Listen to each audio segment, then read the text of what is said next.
Hey everyone, this is Dr. Steve Orma, and today I'm going to talk about the myths and facts around sleep restriction. First of all, what is sleep restriction? So, sleep restriction is a pretty well-known concept in CBTi, which is cognitive behavioral therapy for insomnia, the gold standard treatment for insomnia, which I talk a lot about in these videos and have covered in pretty good detail. I did a whole series of the process of CBTi and basically how to overcome insomnia. And part of this process is a concept that's usually called sleep restriction. And, if you know anything about this process for overcoming insomnia or CBTi, or you've tried some of these, skills, sleep restriction is certainly one that you probably know of and you've tried out, many times unsuccessfully. So what I find is that when people come to me for help with insomnia, sometimes they have no idea what sleep restriction is or CBTi or any of this stuff, but quite often they know about it and they've even tried some form of this process and tried sleep restriction, because if you Google how to overcome insomnia, quite often you'll see, sleep restriction as a recommended part of it.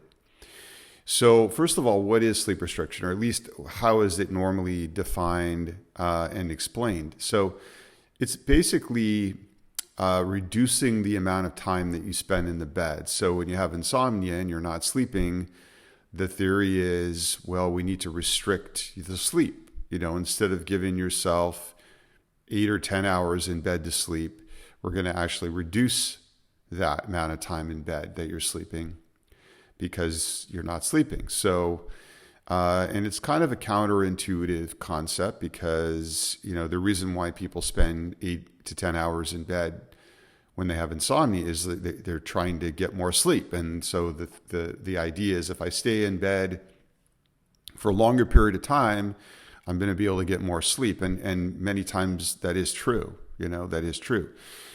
So sleep restriction is this idea that you don't do that, right? That you actually should actually greatly reduce the amount of time that you're in bed, and that somehow is going to, get rid of the insomnia and improve your sleep. And so people will see this somewhere, either on the internet, or maybe they'll go see a therapist, or they'll actually see a sleep doctor, and they'll say, hey, what you need to start doing is sleep restriction, and here's what we're going to do. And then they tell them how to do it, and they go do the sleep restriction. And, many times it helps a little bit, or they're seeing some improvement, and that goes on for maybe a week, maybe 2, if they can stick with it. And then it doesn't work.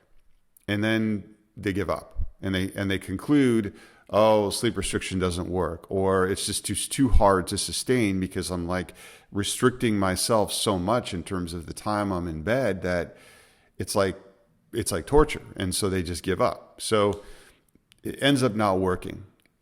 So this is a very common thing I see. I hear this from, as I said, with people that come to me, is they'll tell me this, and then I'll frequently see a lot of things that they're doing wrong.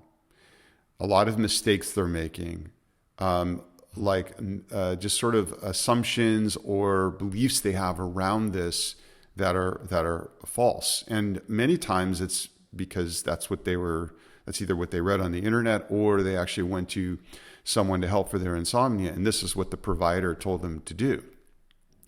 So what I want to start with here is the myths and the falsities, just the things that are wrong around this idea of sleep restriction. And then I want to give you the facts, and I want to tell you sort of how it should actually be done, how I do it with my clients in my program, and why that has much higher effectiveness. So first of all, and I've talked about this before, the sleep restriction it's an incorrect concept. Okay, so the way it's done incorrectly is the person will read online, or they'll go see a provider, and the provider will say, okay, we need to restrict your sleep. You're spending too much time in bed. Many times they do this without even explaining why. Usually the reason why is, oh, well, you're not sleeping that much, so, we need to reduce the amount of time that you're spending in bed.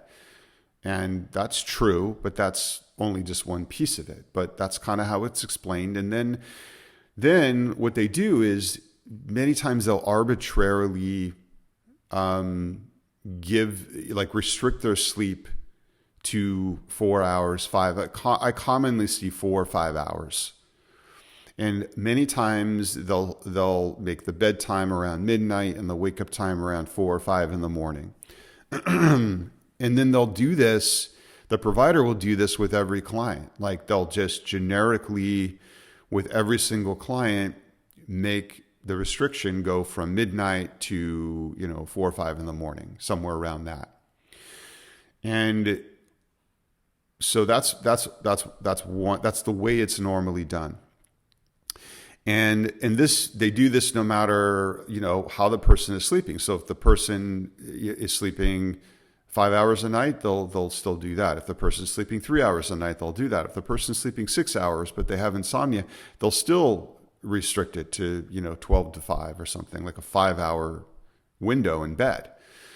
And, they also don't look at a lot of other things, which I'll get into. But basically, it's done very generically. It's done many times with this sort of it's the same sort of structure for every single client. Just 12 to 5 is the common one that I see.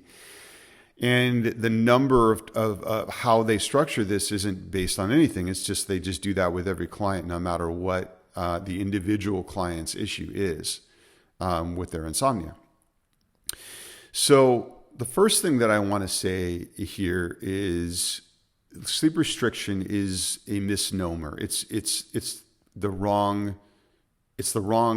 concept to use for this technique. Number one, you should never restrict your sleep, meaning that if you're sleeping 5 hours a night on average, which it's probably that's somewhere in the middle for people with insomnia. Some people are averaging less. Some people are averaging more. But if you're actually on average, and that average is usually taken over the previous seven nights, like how many hours of sleep. So some nights you might have had less, some nights more, but it averages out to 5 hours. Then you should not restrict your sleep to just 5 hours, like 12 to 5. It's too small of a window. But let's say you're averaging 5 hours and the provider wants to restrict your sleep to, that's not a good example. Let's just stick with the first thing. So that the way it's normally done is, even if the person's sleeping 5 hours, they'll restrict their sleep till, to like 12 to 4 or 12 to 5, like a 4 or 5 hour window. Meaning that they're actually restricting the amount of sleep that the client is able to get, even though they could sleep that length or longer. And so the first principle here is whatever you're sleeping, you don't want to restrict your time in bed below what you're actually averaging in sleep. Okay, so if you're averaging 6 hours of sleep, you want a sleep window in bed longer than 6 hours. If you're averaging 5 hours in bed, you want a time in bed longer than 5 hours. Okay, how much longer? We can get to that. It depends on a couple of things. But the first concept I want you to get is we should never restrict your sleep. So this is why it's a misnomer, because we're not ever restricting your sleep. Restricting your sleep is like, let's say you're a good sleeper. You sleep 7-8 hours a night consistently. You don't have insomnia. And then we just said, look, you're only going to get 5 hours in bed now, right? So, and this is what many people do in modern day life. They don't have insomnia, but they don't give themselves the full opportunity to sleep the length of time that they can sleep. And so they end up waking up to an alarm because they're dead asleep when the alarm goes off, and they're not giving themselves enough time in bed to sleep, even though they have the ability to sleep longer.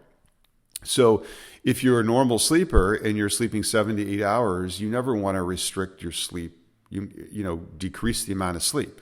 It doesn't make any sense. But it's the same thing with insomnia. Whatever you're sleeping, you generally don't want to restrict below that.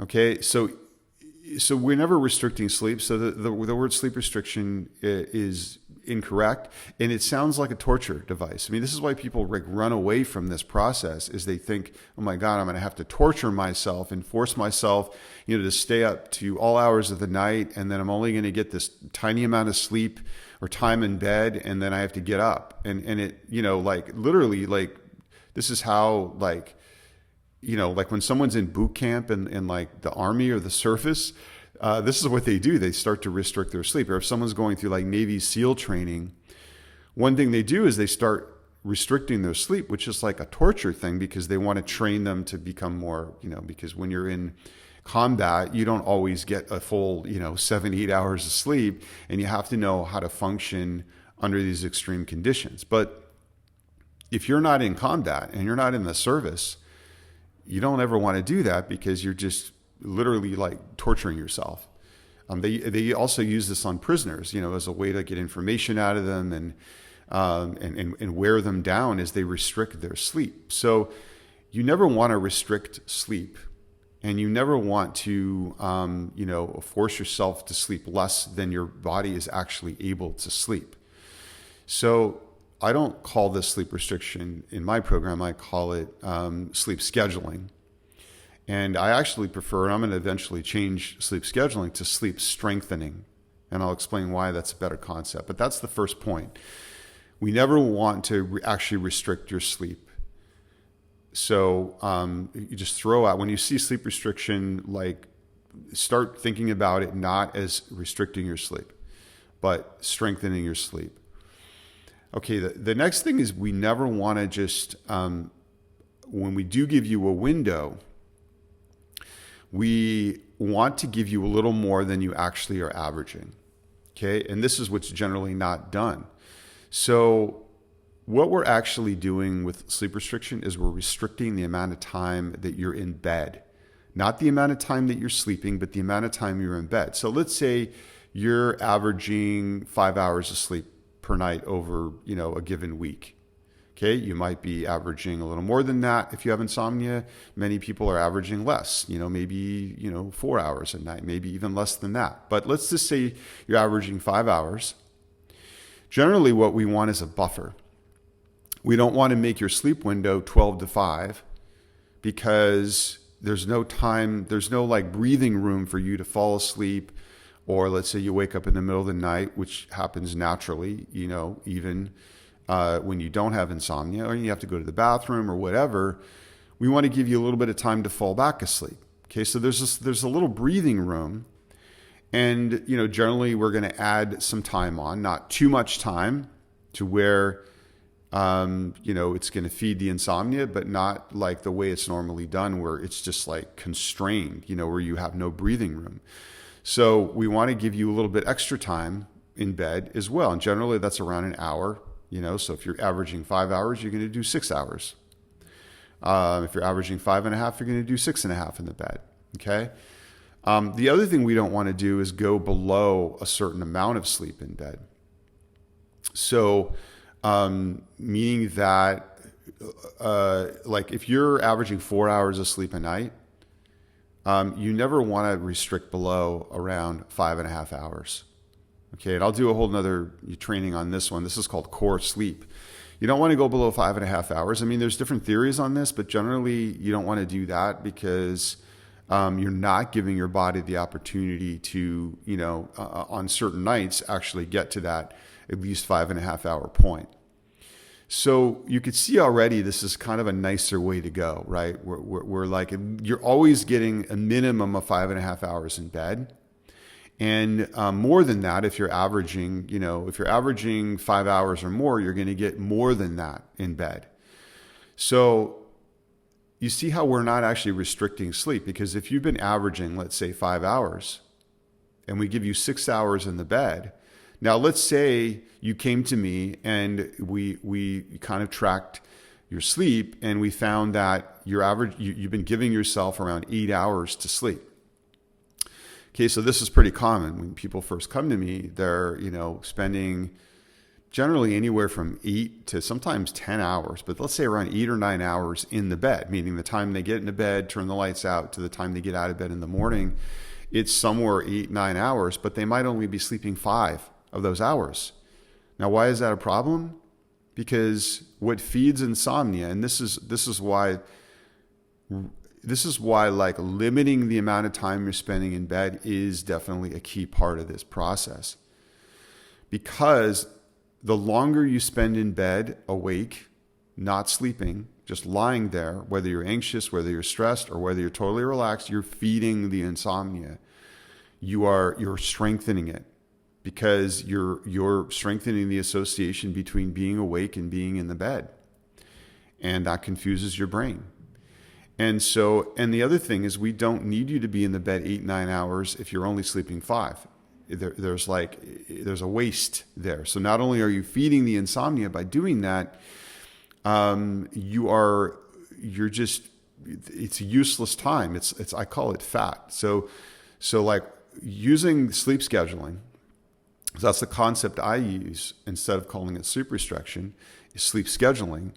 We're actually trying to strengthen your sleep by trimming off the fat of the time that you're actually not using. You're actually not sleeping.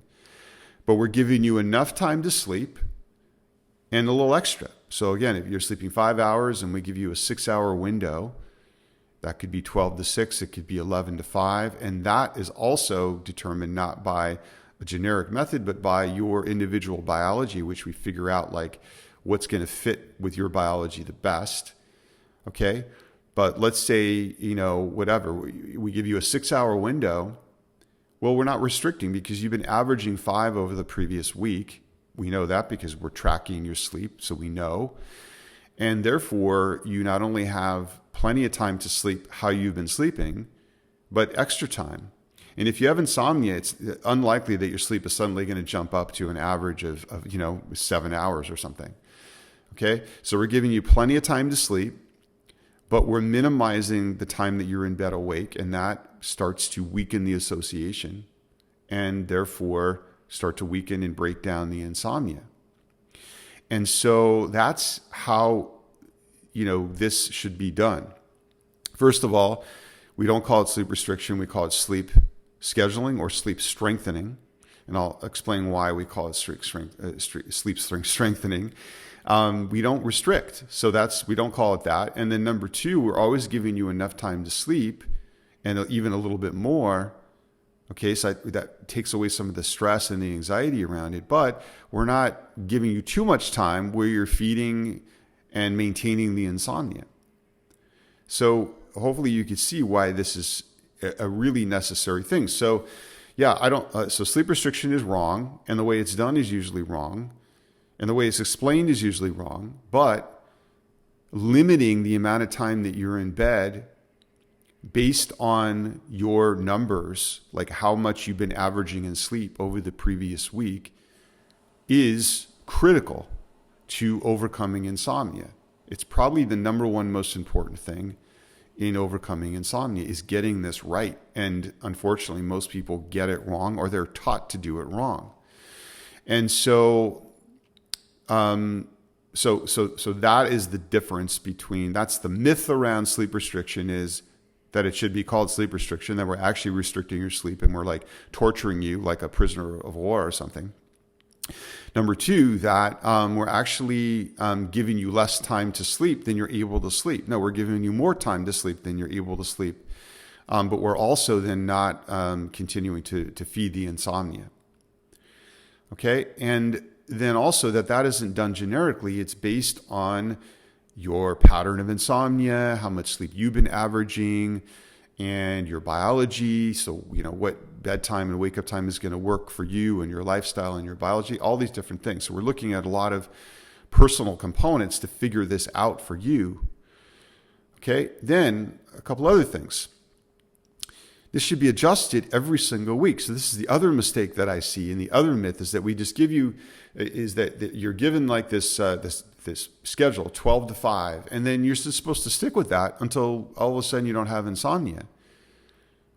no matter what happens, no matter if your sleep changes or gets worse or whatever, this is your schedule and you stick with that until suddenly the insomnia goes away, and then we can bring you back to your normal schedule. Okay. That's not going to work either. Okay. What has to happen is you're given this sleep schedule based on your numbers of your previous week. You follow that for a week. We track your sleep. We see, did that work? How did that go?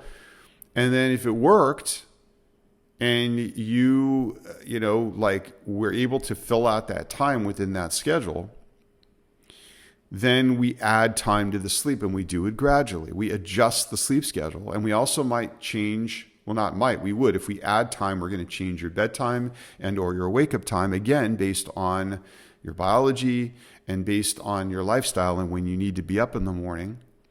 And that is based on the previous week's numbers. So again, and we do that every week. We adjust it every week. It's dynamic.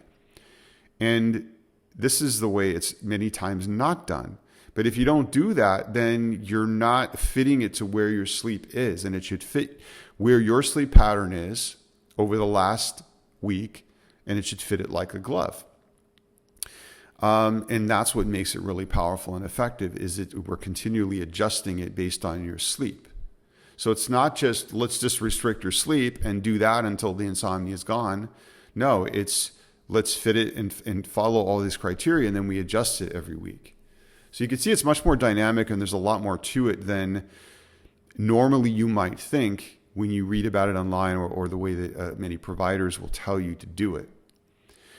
So now, why do I call it sleep strengthening? Okay, why is it strengthening the sleep? Well, when you have insomnia, what essentially happens is your sleep system gets weakened. Like the sleep system, which is supposed to be dominant at night, that's like when there's these biological changes in your body that make you want to sleep, where you feel that pressure to sleep, and also where you're able to sleep, and that is really strong. So like either before you had insomnia, if you were a better sleeper, some people were never that good as sleepers, but a lot of times when I see people, they're like, yeah, I was sleeping just fine up until, this, period of time before when I got this insomnia, whenever that was, they were sleeping fine. Or if, you have partners or people, like a lot of times people have partners or spouses and they sleep great, right? It's kind of pretty common thing. I find that their partner just is out, and they sleep no problem. Now, those people have a strong sleep system, okay? Meaning that they get into bed and they're out and they sleep, and there's no, they don't have any problem with alertness or difficulty falling asleep or staying asleep. And so they have a strong sleep system. With insomnia, it gets kind of reversed. It's like you get into bed and you suddenly become really awake, or you wake up in the middle of the night and you become very alert. And what's going on there is your wakefulness system is now active at night when it should be active just during the day. So your wakefulness system should be active during the day, where you're awake, you're alert.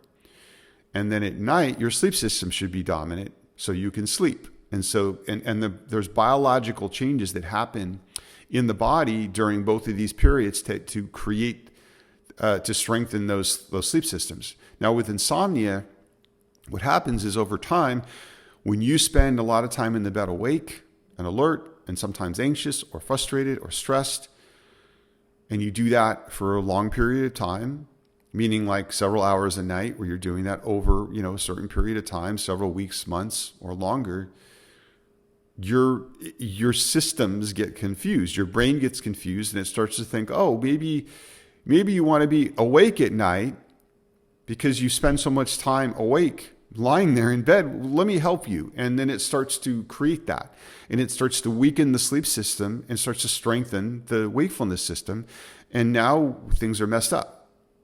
Okay. Now when you get in bed, even though you might be exhausted, you feel that pressure to sleep, and you haven't been sleeping well at all, you get into bed and suddenly you're alert, or you're just lying there and you're not falling asleep. It's because your wakefulness system is very active, and your sleep system is just kind of being overpowered by that. So what we're trying to do is reverse that. We want to re-strengthen your sleep system. We want to make that dominant at night when you're in bed. So when you get in bed, the bed becomes a cue again for, where you're sleepy and where you go out and you sleep. And that's what we're trying to do with sleep strengthening or sleep scheduling. Okay, now how do we do that? Well, we limit the amount of time in bed, right? So you've been spending quite a bit of time, or you're spending too much time in bed awake. That feeds the insomnia. That strengthens that association. Now what we want to do is weaken that. How do we do that? Well, we get you to spend less time in bed awake and more time in bed asleep. And that's why then we create this whole sleep schedule based on where your numbers are. Because then you're filling out the time you're in bed more. So, right, if you've been only sleeping 5 hours and we give you 6 hours in bed, let's say, well, if you sleep on average those 5 hours out of 6, that means that, 5 out of the 6 hours or more, you're sleeping, and an hour or less you're awake. Versus before we did that, if you were in bed for 8 hours and you were only sleeping 5, you were in bed for 3 hours awake. So we've reduced that significantly, but you're still sleeping the same amount. So you're getting the same amount of sleep, but you're spending more of that time sleeping than awake. That's why it's powerful. And then when you start doing that, you start to strengthen your sleep system because now now you're in bed much more awake. Now you're in bed much longer sleeping and much less awake. Okay, and now your brain starts associating that and starts to strengthen up that sleep system because you're doing that way more. And this is what's called sleep efficiency. Sleep efficiency is a key part. It's a key number we follow with this process because it's the percentage of time in bed that you're sleeping versus awake. So out of the total time in bed, what percentage of time were you sleeping? Well, we want that number to go up. We want your sleep efficiency to go up because that means that you're spending way more time in the bed sleeping than awake. And that's going to strengthen your sleep system, strengthen your sleep, that association. And that's what's going to break down and weaken the insomnia pattern until eventually it's broken. Okay, and eventually it won't have any choice but to go away because your sleep system becomes stronger, and that association becomes so strong that it just breaks the bad pattern and brings back a normal, healthy sleep cycle and sleep pattern. Okay, so that's why I like sleep strengthening. And if you think about it, it's a much more appealing concept than sleep. Not only is it more accurate, it's more appealing. Because you're getting stronger every time you practice these skills. Your sleep system's getting stronger. You're getting better sleep. You're starting to sleep longer. It's starting to weaken the insomnia. It's starting to rebuild a normal, healthy pattern. And that's much more motivating and, a much more accurate way to think about the process than, like as a torture device that sleep restriction brings up for many people.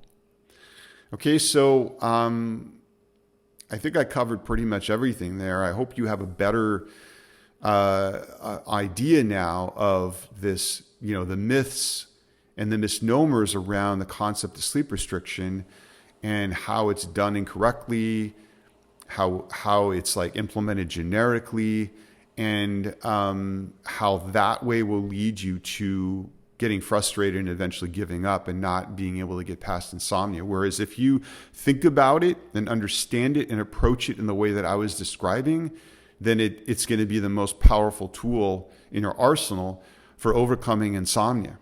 Now, the last piece I would add here, and I've said this many times, is even if you do sleep scheduling or sleep strengthening absolutely correctly, that's not normally enough to get past insomnia because it's not going to be. I guarantee you if that's all you do, because there's several other components, right? And this process is multifaceted, meaning there's really there's more than that. There's more than 4 components, but there's 4 key components to this process, to CBTi, to the, gold standard process for overcoming insomnia. There's 4 key components, and sleep scheduling is one crucial one, but there's a few others. And I've talked about this. It's tracking your data, knowing what data to track, how to do it accurately, and what are the key numbers to look at. Because we need that. That is critical. Otherwise, we won't even know how to create your sleep schedule.